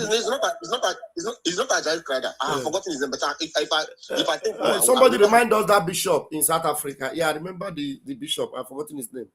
Do you understand? Yes. He was with this man fighting side to side. Yes. Until that freedom was achieved. Then mention one man of God in our land that is standing with Mazen Namdekan. And you mention one big man of God that is standing with Mazen Namdekan. None of them. None of them. Although I cherish what Father Bubemonso said the other day when he was talking about freedom, talking about our people, talking about the city boys, that they are useless people, that there's nobody regard them in Biafra land. Bishop Tutu, yes. Desmond Tutu is his name. Desmond Tutu. Yeah. Yes. Thank you, Steve. Thank you, Steve. Desmond Tutu. Do you understand? Yes. So that is what our people need to know. The era we are now is the era that the Moses speak to the children of Israel in the book of Ezra 14:14, when he said to them that they should stand still and see the salvation of the Lord. Yes. That you see this Egyptian you are seeing today, that you will see them no more. That is the level we are now. Yes. So everybody should stand still and see the salvation of the Lord. Oh, correct. Are you not surprised? Is people not asking themselves question? Why is Biafra land come this moment? Although the Zoo army are doing their own, they are planning to come. They are planning to come to Biafra land. You see, these people, they never die finish. You see, yes, I saw a press conference from the Nigerian army. They are busy talking about how they are going into the territory of the IPOB ESN. And look at what is happening in Kaduna. See the death toll in Kaduna. See death toll in Kaduna. Yeah. See people are running away in Nasarawa. They're running away from their community. You understand? So, Pastor Van, if they are waiting for everybody to join hands for this freedom to come, my brother, freedom will never come. Yeah. God doesn't need the whole people to get freedom, to use them and get freedom. God only needs few people. Those few people who will stand to every test of time. And I want our people to know one thing, Pastor Van. If God did not tell Mazen Namdekane the truth, if God did not show him everything that he needed to know for this freedom, that man would have given up. Mazen Namdekane would have given up. Yes, he saw it clear. Mazen Namdekane saw the Lord and the revelation clear. Simon Ekpa, you know, the way Simon Ekpa turned away from Nigeria and became so confident, and he came to the point of telling Namdekane, look, if you are looking for 100 men, I am 50. That alone will tell you that even God have revealed to him the end of Nigeria and the beginning of Biafra. That's why even Simon Ekpa was telling you, I know the day Biafra will come. Because he saw it from God himself. And he was not moved. All the criticism, all the blackmailing, all the lying. Hey, I never see the attack when they attack Simon Ekpa. I never see that kind of attack before for my life. And even the level of attack, method on Simon Ekpa was not method on Mazen Namdekane. Chineke. That man is Simon Ekpa. That's what Batobi that we call him. That's what he is. That's what he is. Yes. You understand? It's true that we are not supposed to be calling a human being Batobi. It is only God Almighty that is Batobi. But we name him after God. Chai. Do you understand? Yes. Now, go to Paul Achebe with the jargon that he was speaking. Did you watch that program? Did you watch it? Yes, I just listened to it more. Is it not Paul Achebe that said that they should allow Mazen Namdekane to die in DSS custody? I wish I can even see that video to send to him. Since he has refused to listen, to follow the order of the DOS. Yes. Was that not what Paul Achebe said? Yes. That the DOS are making mistake. That they have parallel Mazen Namdekane line. Yes. Yeah. Is it not what he said? I said, I think he even insulted him by saying, Somebody should send me that video, whether they have deleted it everywhere. I need that video, please. I need it. I didn't save it anywhere. Pastor Pamba, even if they delete it, we don't forget. Do you understand? You think I have forgotten everything that Iken Guragu said? Yeah. You think that I have forgotten the one that Benjamin Madubugo have said? And mind you, even the DOS now, they are losing their member because so many of them now are finding out what they're doing. But it's too late. The question I want to ask, how can somebody then somebody open his mouth and say a negative thing about Mazen Namdekane, and you will still spend 2 minutes listening to that person? That means something must be wrong with your brain. I don't know, Pastor Vamam. I don't know. It's like me now. I saw a video where they write it Easter message from Azaya Anyong. I just block that person so that I won't even see his picture. Do you understand? Because how can I waste my data or waste my internet, my Wi-Fi, to go and listen to jargon? Easter message from who? A man that even our leader Mazen Namdekanu did not recognize at all. Is Yes, the person that I will go and listen to. Yes, people should go and ask him. Are you communicating with Mazen Namdekanu? He tried to come close. Mazen Namdekanu warned him and told him, that thing you want to do, that picture you want to put your picture, don't put it out. He still put it out. Namdekanu said, this guy is so is this madman? Where did he come from? The first time he came and said he's PM, Namdekanu asked them to ask him, how many PM do we have? So you said you are claiming PM. This is why you people don't want them to take us serious. Yes. Do you understand? So it baffles me when our people will go and sit down and be listening to nonsense which they are not supposed to be listening to. Me, if you don't come online now, or I did not see your message to listen to, my brother, I will put movie and watch movie if I'm less busy. If you are not online, it's better for me to watch movie than for me to go and listen to jargon online, or I'll go and listen to what is happening to the world. I will go to one of the brokers of Mazen Namdekanu and listen to it. It will be as if that Mazen Namdekanu is speaking today. Yeah. Our people need to wise up. Our people need to wise up. The time we are now, the hour we are now is a very peculiar time. Very delicate period, eh? It's a very peculiar time. Yes. We have no time anymore. We have no time. At all. The clock is ticking. The clock is ticking. Very fast. Like Elisha said to Gehazi, that I can see the abundance of rain. When he saw the cloud, when he asked Gehazi, go and check again. When he went out and checked and told him that I see a little glance of cloud, he said, ask the king to begin to run with his chariots, because the rain is going to meet him on the way. Wow. That is what is coming. If anybody who is waiting for anything good to happen in that contraction called Nigeria, you must be kidding. Yes. The clock is ticking. Very, very fast. The clock is ticking. Very, very fast. The only place now they are planning how to invade now is our land. And everybody should be very, very vigilant and conscious of his movements. You're in and out. If you go out, come back on time. Wherever you are going, if you go back, come back on time. When you see a troop of soldiers, run for your life. Yes. Don't go close to them, because they will unalive you and they tag you IPOB. Yes. If you see where police are coming with their van, run for your life to be spared. Remember what Mazen Namdekanu said. Mazen Namdekanu said, if it is only one or two people that is remaining, that let them continue. But instead of Fulani people will take over our land, our God-given land, he said, let every living thing breathing in that contraction called you, let all of them perish. That's the word of a prophet. And you know what that means. That is the main reason why he's still standing till today. People thinking that Mazen Namdekanu is going to give up. You see, I want people to know one thing. You see what Judas Iscariot did to himself will be child's play to what people who betray Mazen Namdekanu will do to their own self. Yes. Because it's true. It will be a child's play. So that is one thing I want everybody to know. If you are planning to betray, you better come out and betray so that we will see you and know you now. Come out from your shed where you are hiding. Come and betray so that we'll know you and we'll write you in our book and keep you. Because you see this freedom, the freedom will come. Pastor Vama, I'm still here with you. If I would add another thing, I'll still come back. God bless you. Thank you very much, Mazifai. Thank you for coming in. Thank you so very much. All right.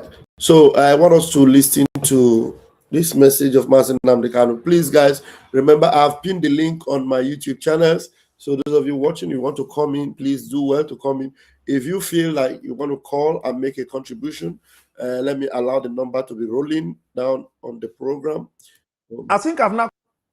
Why is it that I want to bring this thing? This thing will just be rolling in. Okay. So the number is rolling under there. You can see it. You can call in with that number, or you come in with the link. So let's listen to this message of Mazen Namdekanu. How the Mazen Namdekanu promised the zoo exactly what is happening now. They are planning how they will be attacking Biafra land. Then terrible things will be happening to them in Nigeria. Nigeria will not be able to put themselves together again. Everything about Nigeria is going into tatters. Going into tatters, believe me. Mazin Amgana said it on social media. So let's go. The message meant, and I kept praying. Elohim said, you will bring them down to your land, and the real terrorists that they are grooming will take over their own land from them. I still said, I don't understand. They gave me a message in Igbo language. Now I can see how. Yes.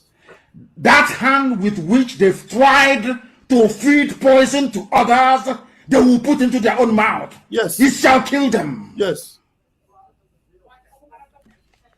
That was what Elohim said to me. Eligwe's Rimozi, and I must give it to you tonight. And I kept wondering. What is this whole thing all about?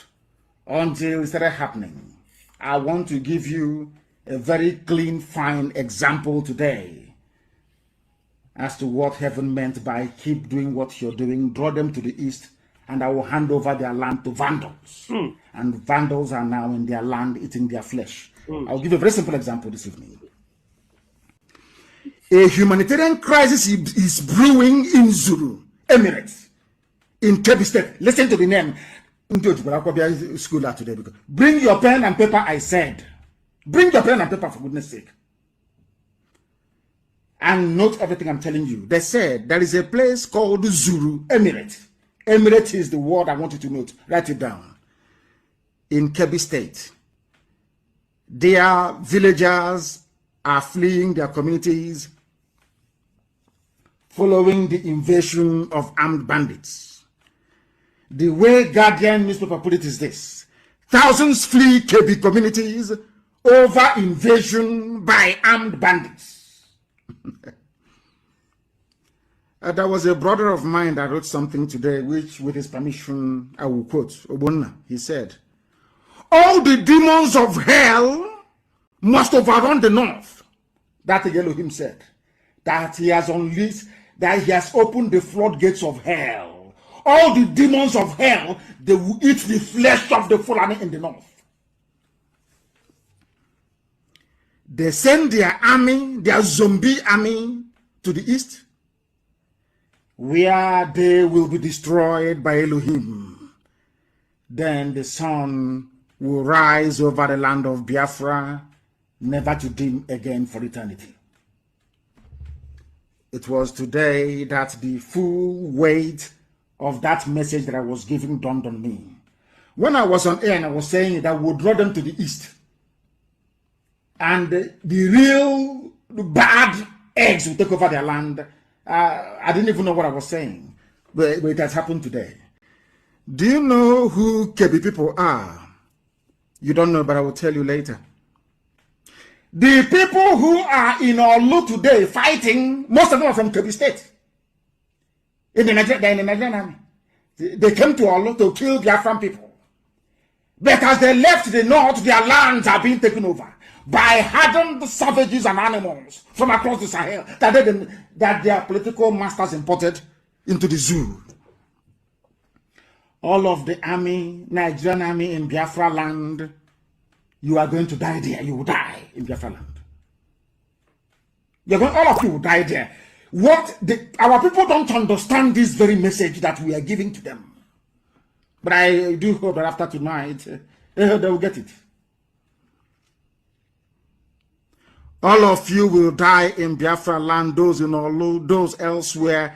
The best option for you is to take off your uniform and run away before it is too late. Go back to your land, those of you from Kebbi State. Go back to Kebbi to go and save your land. Because as you are in Olu, you have no village anymore to go back to in Kebbi. It's gone. Your village is gone and gone for good. That is the work of Almighty God in heaven. The same prophecy I was given, that there is no other religious minister in the zoo that can match 0.0000001% of the accuracy of a prediction. No, nobody can. I'm begging. Now listen carefully to me. All of you in Biafra land, you're going to die. Even the Pakistani mercenaries that we saw in Olo, all of you will die there. If by any stretch of luck you manage to survive what is coming, because they know now, and I watch it in Agesugo.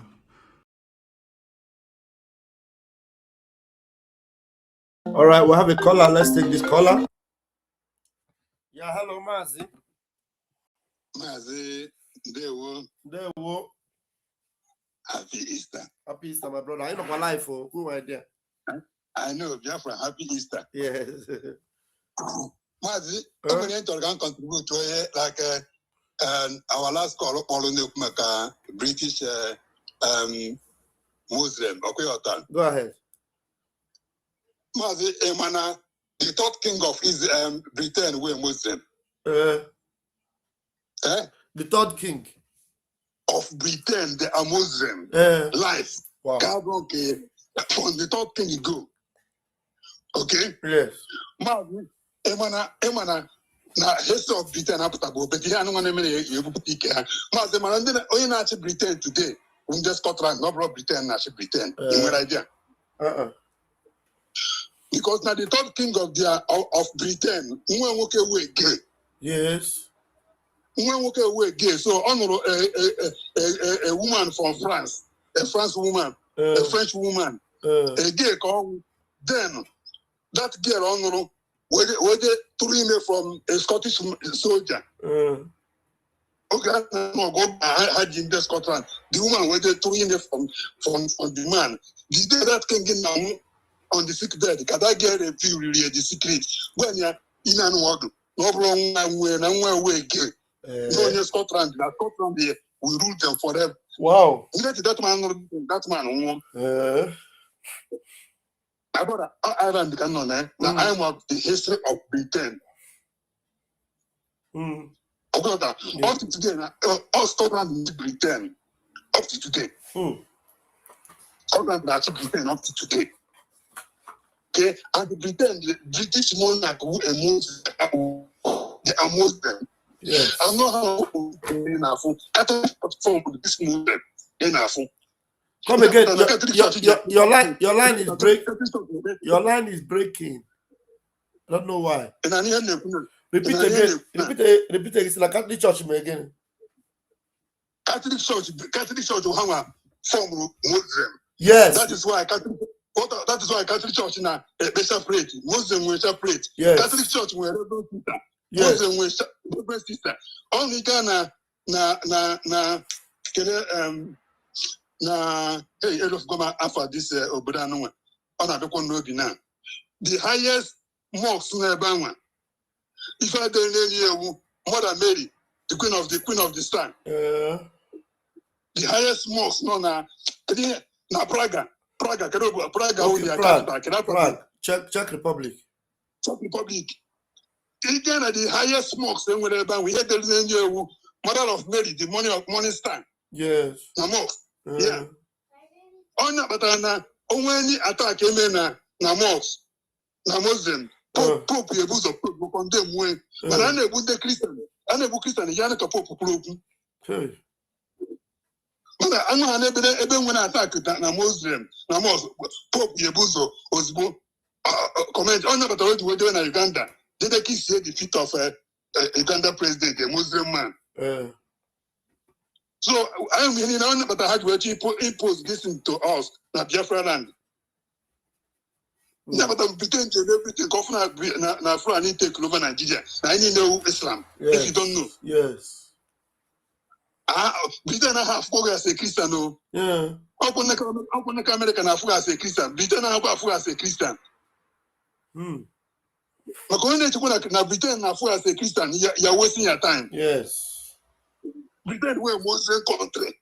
Oh, yeah, it's all a caliphate. It has become a caliphate. Yes, that was beginning how a Muslim country. So I be and be deceived very mad. And after how Catholics, yeah, and I say not Catholic, or bro Catholic, the men of how cut off this. And they I want to put that flag and it's a white with a red cross. Invaders. Yeah, I had what I can't condemn mother. Yes. I change that flag. Or the Red Cross. Red Cross Association. Okay. But now flag had what you put them mother. Yeah.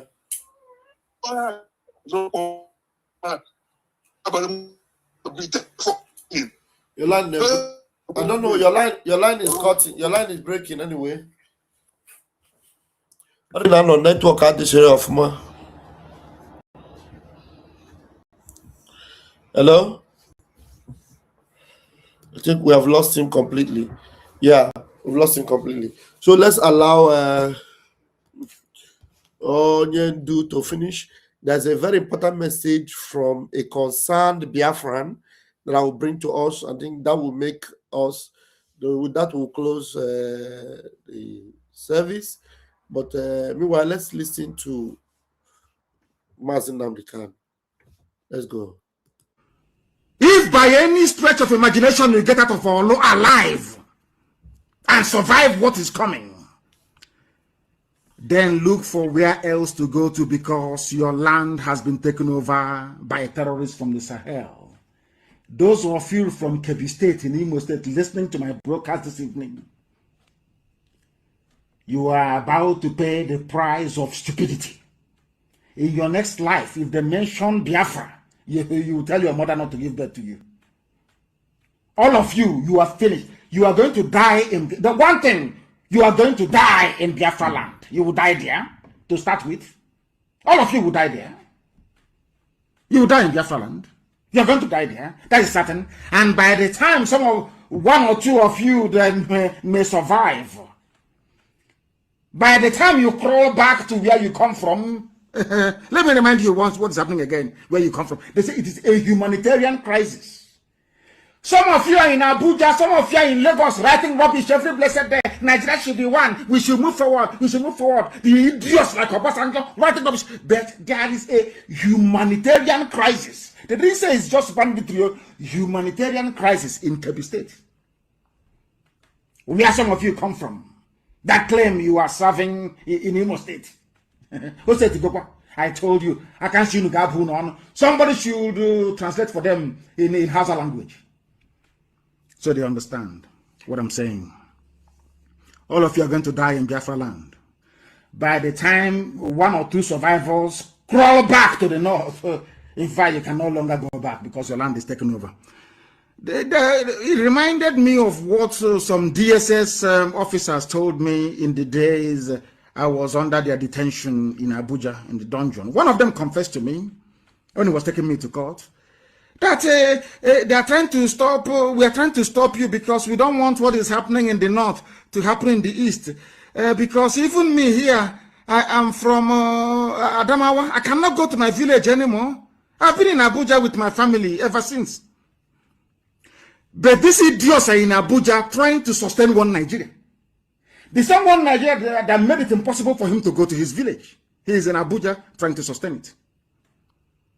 Things can never be the same again in Nigeria. Is gone. The zoo called Nigeria is gone. It can never be the same again. There are arms everywhere.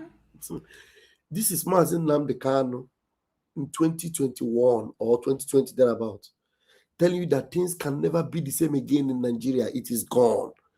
Now, he was saying it then. Now you are seeing the picture. Reality. Koro Koro. Arms everywhere. It can never be the same. The same thing the army has, now the people, they have it as well. Is it not AK-47? Ordinary bullet. You have it, and we have it. Let us see who is going to give up. We outnumber you by over 100,000 to 1. Even if we sacrifice 10 lives for one of you, we will kill all of you. That is why I know that Biafra land is a death trap for the zoo. They can never get out of there alive. They will die in that very place. DSS officers cannot go to their villages. Fulani think they are smart, but they are very foolish. I know they have this mentality of the vulture, udele. You know, Fulani. When you look at the zoo called Nigeria today, Fulani approach to the zoo is like the mentality of a vulture. Of course, they come from the foothills of Futajalon, which literally means the mountain of vultures in Senegambia, before they started their march towards Gobert, which they renamed Sokoto. Sokoto, Gobert. That the stupid, idiotic Hausa peasants allowed them to take. Gobert. Oh, I feel sorry for. Anyway, there's no more house anyway. They're finished. Outside is finished. I'm Outside is finished. You see the male vulture, Udele, the male one. The male vulture, Udele, was being interviewed, maybe by BBC, but I don't know. They asked the vulture, the male vulture. The BBC will ask the male vulture, Udele, now that your wife is pregnant, what do you think the future holds for you? BBC will asking vulture, Udele. That is, you know, the bird called Udele. Now, you know, vulture, it only eats carcasses. It only eats rotten meat. Dead bodies, that's what it eats. They asked a vulture, what is your take about the impending delivery from your wife? And the vulture, the male vulture, calmly replied that it is God that gives a child. If my wife survives the delivery, we will celebrate. But if she dies in the process of childbirth, then I'll call a feast, because there'll be food to eat. That is Fulani mentality in the zoo. Now, let me tell you something. If you keep quiet, I want to talk to TB, Joshua, all these Yoruba criminal pastors. I want to listen to me very carefully. I want to also minister this evening to Mrs. Tambuwa. I want that fool, Umahi, to listen. X419, Umahi. I want to listen very, very carefully to what I have to say. The Fulani approach to the zoo called Nigeria is called the devil's alternative. I want to repeat very, very carefully, and I want you to understand this evening. It is called the devil's alternative. Fulani, they have this two-pronged approach to the issue of one Nigeria. If they collapse you through banditry, they will overrun you because they believe they have the devil's alternative. The message meant, and I kept praying. All right, thank you very much, Onyendu. Let's see, there's another message that I need to bring to us now. Let me bring it 1 minute. I'll share it to Facebook. Where is okay, here we are. No, let me just play only this one. Wait, hold on, guys. Okay. Okay. Refresh this. Okay, this message, please pay attention to this. Go and listen. Now, oh, okay. Is it on the screen? Okay, it is. These guys must listen to this man. Very important.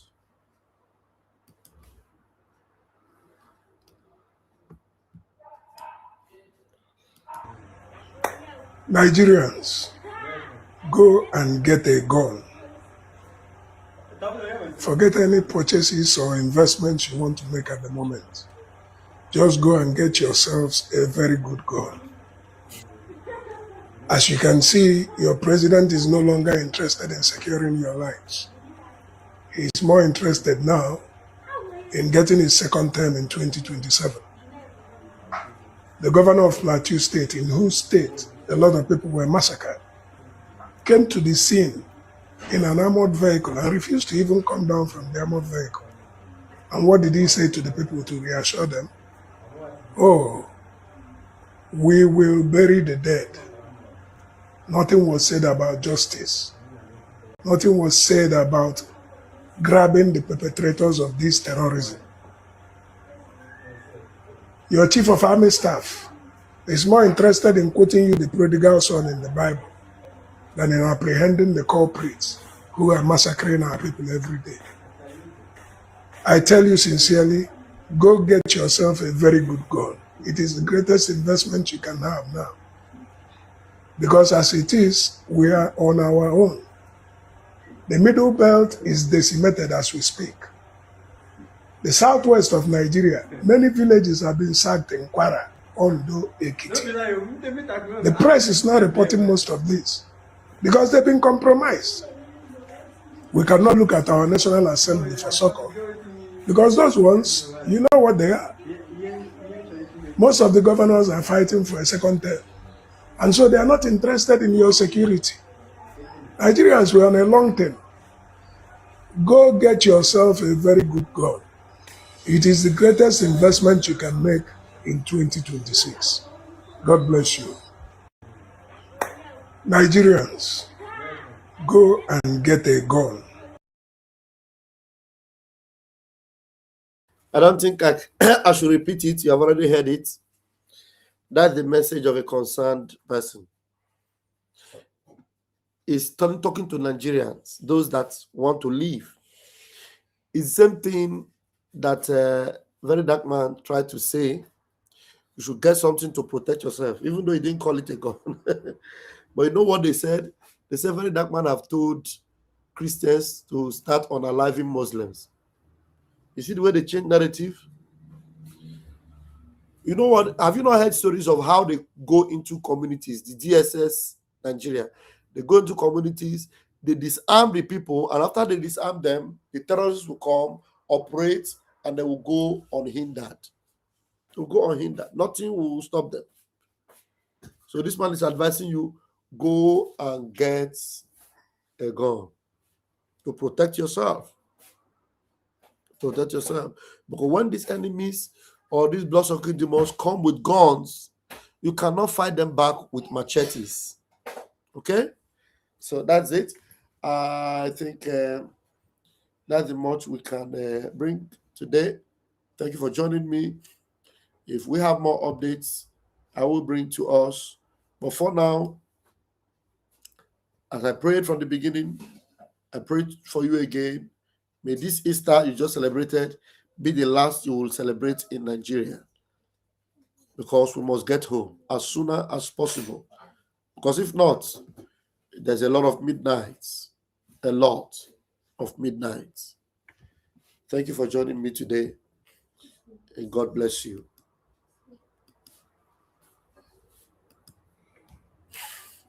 Thank you for those of you that made contributions, those that called in, those of you that have commented. Thank you so much. God bless you. For those of you that are listening to some senseless narrative that our Prime Minister Simon Ekpa went astray, listen to him. He never went astray. He has always maintained the legacy of Mazi Nnamdi Kanu. And that's why he said this. We are going to do wonders.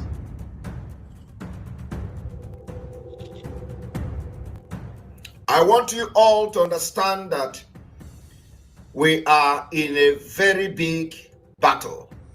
Battle for freedom is not for lily-livered people. It's not for kids. Battle for freedom, they throw bombs, rockets for people to get freedom. So freedom is not meant for people that are too emotional. It's not meant for people that somebody will talk this and talk that and they begin to shiver. No. I am born for Biafra to come. And I'm going to help Mazi Nnamdi Kanu to get Biafra. Believe me. I am born for Biafra to come. And I'm going to help Mazi Nnamdi Kanu to get Biafra. Believe me. I am born for Biafra to come. And I'm going to help Mazi Nnamdi Kanu to get Biafra. Believe me. I am born for Biafra to come. and I'm going to help Mazi Nnamdi Kanu to get Biafra. Believe me. Go and mark today's date. I want to assure Biafrans, so long as you continue to stand on your freedom, I will be there for you. So long as you continue to maintain that you have a right to live, I, Simon Ekpa, will be there. Any day, anytime.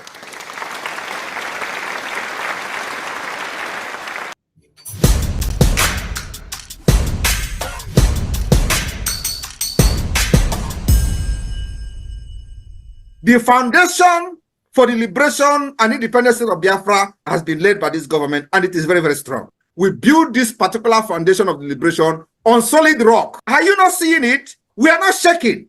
I am standing very, very strong, making sure that I'm taking the bullet that they are firing at Biafra people, because their target is you. They believe that once they take Mazi Nnamdi Kanu out of the way, they will come for all of you. That is exactly what is happening in other parts of Nigeria, because nobody is there to stand on the way for them. And they are annihilating people, killing them, sending them to IDP camp. I told them, you see this face, okay, deceive very well. To deceive you. The momentum of the Biafra liberation today have necessitated all the discussion you see. Everybody is talking. Release Mazi Nnamdi Kanu. Why are they keeping him? Some of them claim that he was not fighting the way I'm fighting, but you kidnap him. Some of them are now addressing him as a gentleman, but you went and kidnapped a gentleman. They say, oh, he's more reasonable. He's not, but you kidnapped him. What were you thinking? All of them contributed money. When Mazi Nnamdi Kanu was speaking, it was their headache. They couldn't sleep every day. Oh, Mazi Nnamdi Kanu, he's destroying Aligbo. Oh, Mazi Nnamdi Kanu, he's doing this, he's doing that. Today, Mazi Nnamdi Kanu is no longer destroying Aligbo. Mazi Nnamdi Kanu is no longer causing problem. Mazi Nnamdi Kanu is no longer is the good man. Is the only man now that is very reasonable. And I have not even started, because you see what Agaku Nigeria Igwe. Agaku Nigeria Igwe. And you know the next level is by taking all their terrorist barracks, taking all the government houses. That is the next level we will go, because it is part of the defense of our land. These places are places where the attack against our people are being planned.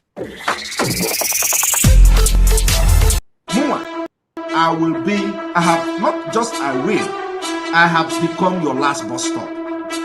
I said it from the beginning till now. I will be your end until Biafra come. I'm going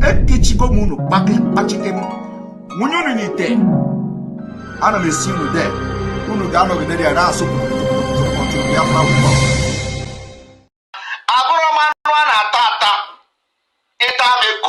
Like this, you will be infected. If you eat me as a meat, or cancer kineri, you know cancer maybe, or you cancer you finish again, come and eat me as a meat. If you eat me and go to sleep and wake up, you know, you can't eat me. Okpukpumbo abụrụ okpukpu na anọ mmadụ n'onu onye aha ka dị ndụ. No. Okpukpu nke mụ ọ nọrọ gị n'onu ogbuo gị pee. No matter what, you can't take it out. Agbago mụ Nigeria n'onu. Gbaa ndị iro Biafra n'onu. Gbaa ndị si na Biafra agaghị abịa in 2023 n'onu. Anọ m ha n'onu na-akụ ha wọwọ. Woto. Okpukpu a, you can never swallow it and you can never bring it out. So I want you people to understand that propaganda is ongoing. They even say they are signing petition to arrest Simon Ekpa. I do not know, what kind of petition they are signing to arrest Simon Ekpa for other reasons. These people don't understand that we are actually in freedom fighting. Freedom fighting where we do not validate Nigeria state. We are fighting for our freedom. Nigeria state have committed war crime, genocide, crime against humanity in our land, leading us to take the decisive decision we are taking today. And every necessary measure will be taken to make sure that we save Biafrans from Nigeria. Come 2023. Just fight me. You only have a command from there. Because they want to go to pray from I go to mom. Because at times on a board for the guy each diabos or major side each diabo maple. So look at that. Hello, onye deka. Hello, onye deka. Hello, onye deka.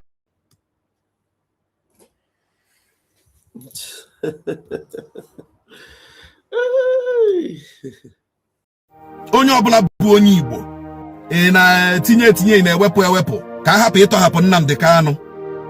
Igwe Kalụ Ụmụnọha gbuo ogu, Amadioha gbuo ogu, Arụsị Ọgbaga gbuo ogu, Arụsị Ọkụzụ gbuo ogu, Arụsị Ọkịja gbuo ogu, Arụsị enwere n'ala Igbo gbuo ogu, okike abịa ma kpọọ gị ọkụ.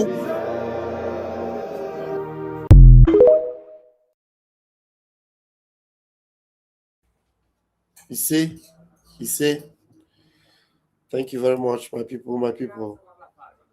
Thank you. Now, the media war, I think my brother here is writing a lot of interesting comments. Media war is very powerful. Exposing the British to US citizens channels like a Tucker Carlson, Redacted, and Elon Musk Twitter is very, very important. They forgot their colonial history completely. Yeah.